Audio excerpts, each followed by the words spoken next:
Hari ini, setiap kali seorang pasien kanker menjalani terapi radiasi untuk melawan penyakit mematikan, atau setiap kali seorang dokter menggunakan teknologi röntgen modern untuk menyelamatkan nyawa, disitulah warisan dari Marie Curie terus bernapas dan berdetak.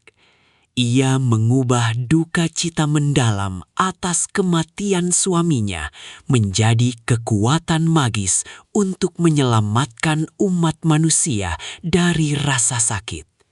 Ia membuktikan bahwa manusia mampu menundukkan rintangan paling keras sekalipun demi sebuah tujuan mulia. Penemuannya memang membakar tubuh fisiknya hingga hancur menjadi debu. Namun semangat pengabdian tanpa pamrih yang ia berikan adalah emas murni yang sesungguhnya di dunia medis. Sebuah cahaya biru abadi yang akan terus menyelamatkan nyawa kita di tengah kegelapan. Pada bulan Juli tahun 1934, di sebuah sanatorium sunyi di pegunungan Alpen, Prancis, tubuh rapuh yang telah bertahan dari berbagai tragedi dan peperangan itu akhirnya menyerah. Marie Curie menghembuskan napas terakhirnya akibat anemia aplastik, sebuah penyakit darah parah yang disebabkan oleh paparan radiasi mematikan selama berpuluh-puluh tahun yang telah ia jalani demi ilmu pengetahuan. Ia meninggal dengan tenang, dikelilingi oleh kesunyian pegunungan yang damai, meninggalkan sebuah dunia yang telah diubah selamanya oleh keberanian dan kerja kerasnya. Bahkan setelah kematiannya, tubuh dan barang-barang pribadinya masih memancarkan radiasi yang begitu kuat, sehingga hingga hari ini harus disimpan di dalam kotak berlapis timbal tebal demi keamanan generasi mendatang. Meskipun kondisi kesehatannya terus memburuk dengan sangat cepat, semangatnya tetap menyala terang tanpa henti. Di masa tuanya yang penuh rasa sakit fisik, ia memfokuskan sisa hidupnya untuk membangun Institut Radium di Paris, melatih generasi ilmuwan berikutnya, dan meneliti penerapan radioaktivitas untuk terapi penyembuhan kanker. Institut ini dengan cepat berkembang menjadi salah satu pusat penelitian medis paling terkemuka di dunia. Melalui dedikasinya dalam mengajar dan membimbing para peneliti muda, ia memastikan bahwa penemuan yang telah mengorbankan begitu banyak air mata dan darah dalam hidupnya ini akan terus dimanfaatkan sepenuhnya untuk tujuan kebaikan dan keselamatan umat manusia di masa depan, melampaui batasan usia dan raga fisiknya yang semakin melemah.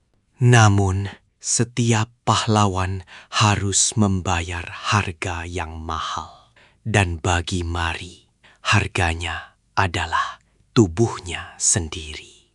Puluhan tahun bekerja dengan bahan radioaktif murni tanpa perlindungan sama sekali, ditambah dengan paparan radiasi intensif di medan perang, mulai menuntut balas dendam pada fisiknya. Tangan yang dahulu kuat untuk mengaduk kuali uranium, kini dipenuhi luka bakar radiasi yang melepuh, pecah-pecah, dan tidak pernah bisa disembuhkan. Tubuhnya perlahan-lahan menggerogoti dirinya sendiri dari dalam. Ia mulai menderita anemia kronis, kelelahan luar biasa, hingga penglihatannya yang berangsur-angsur memudar akibat katarak parah. Meski menyadari bahwa ilmu pengetahuan yang ia cintai sendirilah yang sedang membunuhnya secara perlahan, ia menolak untuk berhenti dan tidak pernah menyesali satupun pilihan hidupnya. Selama masa perang, ia tidak hanya bertindak sebagai seorang direktur proyek dari belakang meja. Ia sendiri turun langsung mengemudikan ambulans di jalanan berlumpur di bawah bayang-bayang ancaman artileri musuh.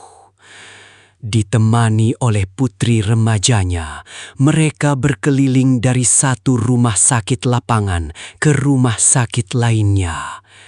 Di dalam tenda-tenda medis darurat yang berbau anyir darah dan dipenuhi rintihan kesakitan, Marie menggunakan peralatan sinar röntgen untuk membantu dokter bedah memetakan tulang yang hancur dan menemukan pecahan peluru yang mematikan. Pekerjaannya ini berhasil mencegah tindakan amputasi massal yang tidak perlu dan menyelamatkan nyawa tak terhitung jumlahnya dari kematian akibat infeksi. Ia bekerja siang dan malam, benar-benar mengabdikan sisa tenaga fisiknya untuk kemanusiaan. Untuk membawa mesin sinar röntgen ke garis depan yang medannya sangat sulit dijangkau.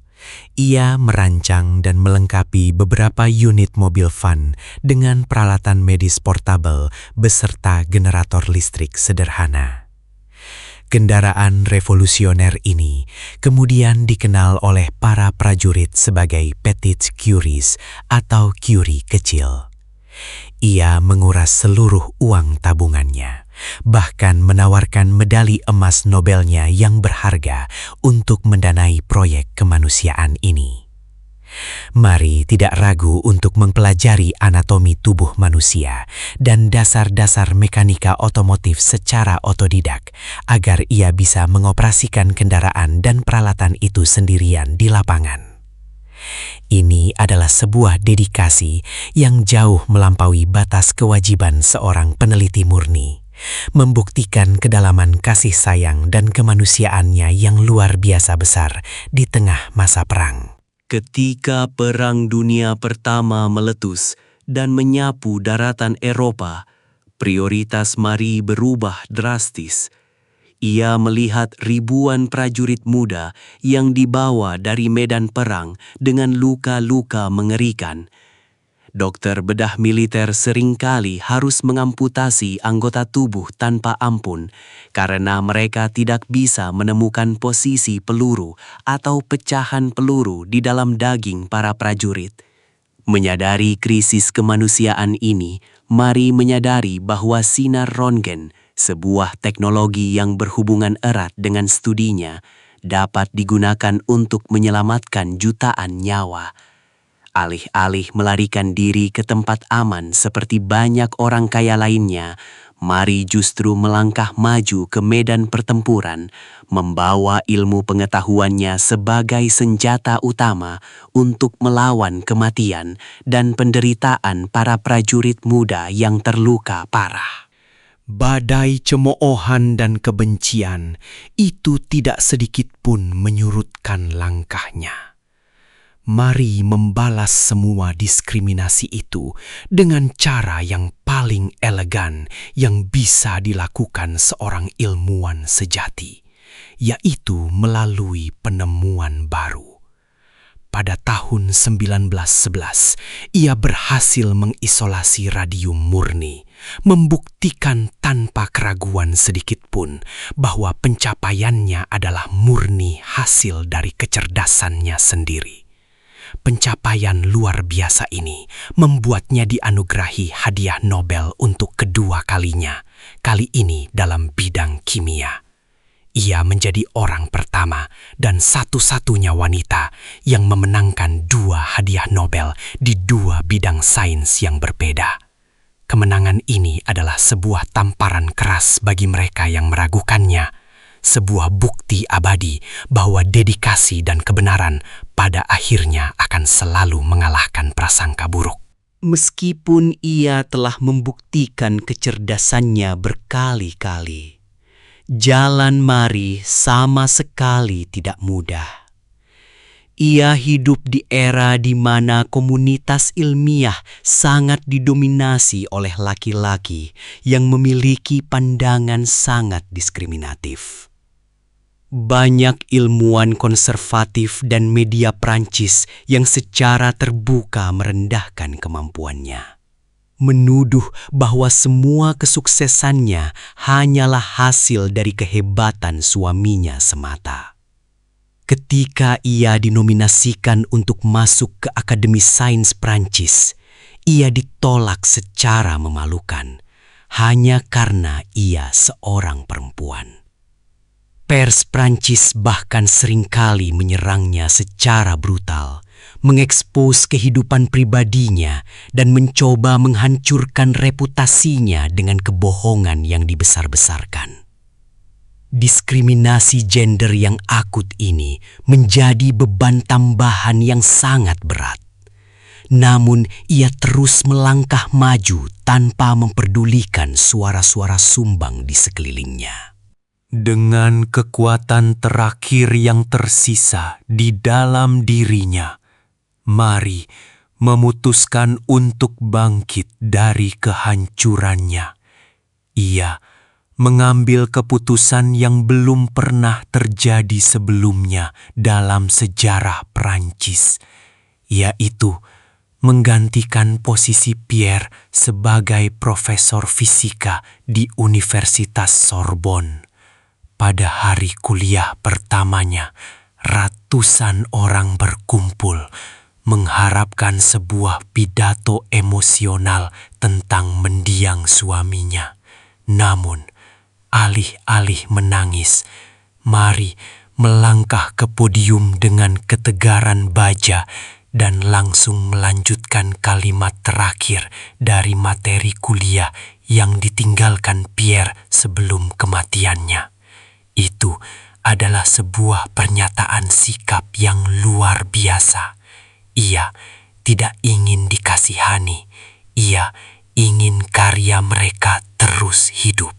Langkah ini menjadikannya wanita pertama yang menjadi profesor di Sorbonne, meruntuhkan tembok tebal yang selama berabad-abad membatasi perempuan di ranah pendidikan tinggi. Setelah pemakaman Pierre, Marie jatuh ke dalam jurang depresi yang sangat dalam dan gelap. Ia menolak untuk berbicara dengan siapapun dan seringkali mengunci dirinya di dalam kamar selama berhari-hari. Kesedihannya begitu mencekik hingga ia mulai menulis buku harian yang ditujukan secara khusus kepada mendiang suaminya, mencurahkan rasa sakit yang tidak tertahankan dan kerinduan yang membakar hatinya. Setiap sudut laboratorium, setiap tabung reaksi, semuanya mengingatkan dirinya pada cinta yang hilang. Ada masa-masa di mana ia kehilangan keinginan untuk hidup, merasa bahwa tanpa Pierre, sains pun kehilangan sihirnya.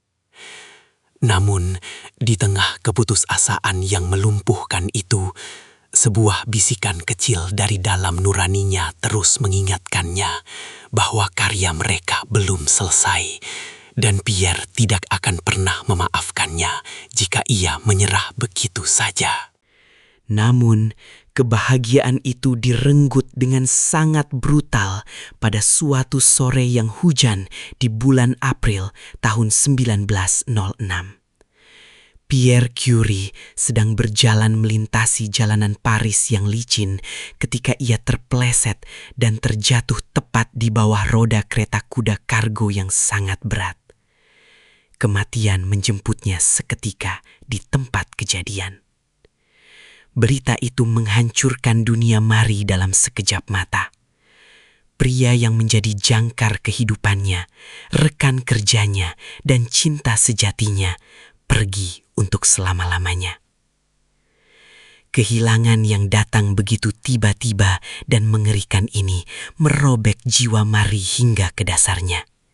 Ia ditinggalkan sendirian untuk membesarkan 2 anak perempuan yang masih kecil dan menghadapi dunia yang tiba-tiba terasa kosong, dingin, dan tidak memiliki arti lagi tanpa kehadiran Pierre di sisinya. Dedikasi yang tak kenal lelah itu akhirnya membuahkan hasil yang mengguncang dunia. Mereka menemukan 2 elemen baru, polonium dan radium. Radium dengan pendaran cahaya birunya yang magis di dalam kegelapan, seolah menjadi simbol dari kemenangan mereka. Penemuan ini membuka gerbang menuju era atom dan radioaktivitas, sebuah konsep yang sebelumnya tidak pernah dibayangkan oleh umat manusia. Namun, ironisnya, cahaya yang begitu indah dan menakjubkan ini menyimpan kutukan mematikan yang tak terlihat oleh mata telanjang. Pada masa itu, tidak ada yang mengetahui bahaya radiasi. Marie dan Pierre sering membawa tabung radium di dalam saku mereka, membiarkan energi mematikan itu meresap ke dalam aliran darah dan merusak sel-sel tubuh mereka secara diam-diam. Sebuah harga mahal yang kelak akan ditagih oleh waktu. Jauh sebelum tragedi menimpanya, dunia Marie berpusat pada satu hal yang sama berharganya dengan sains, yaitu suaminya Pierre Curie. Mereka bukan hanya sepasang suami istri, melainkan belahan jiwa intelektual yang berbagi mimpi dan obsesi yang sama. Keduanya menghabiskan waktu bertahun-tahun di sebuah gudang tua yang bocor dan dingin di Paris, bekerja tanpa kenal lelah memurnikan berton-ton biji uranium. Di tengah keterbatasan finansial dan kondisi kerja yang sangat buruk, cinta mereka justru tumbuh semakin kuat. Mereka menemukan kebahagiaan murni di antara asap beracun dan kelelahan fisik yang mendera. Masa-masa di laboratorium kumuh ini adalah masa keemasan bagi jiwa Marie, di mana ia merasa utuh dan didukung sepenuhnya oleh seorang pria yang memandangnya sebagai sosok yang setara dalam kecerdasan dan tekad. Perempuan ini rela tubuhnya hancur perlahan dari dalam demi meninggalkan warisan ilmu pengetahuan yang mungkin pernah menyelamatkan hidupmu hari ini. Namanya adalah Marie Curie, sosok yang namanya terukir abadi dalam sejarah sains. Namun, di balik piala-piala Nobel dan tepuk tangan dunia, terdapat sebuah kisah tragis tentang kehilangan yang menghancurkan jiwa, depresi yang begitu kelam, dan diskriminasi tanpa ampun. Ia menggenggam kematian dengan tangan telanjangnya, menukar kesehatan dan nyawanya sendiri demi menemukan sebuah elemen ajaib. Sebuah pengorbanan sunyi yang kelak akan meletakkan fondasi bagi dunia medis modern. Ini bukanlah sekedar kisah tentang sains, melainkan tentang ketabahan hati seorang manusia yang menolak untuk hancur oleh kejamnya dunia. Meskipun tubuh fisik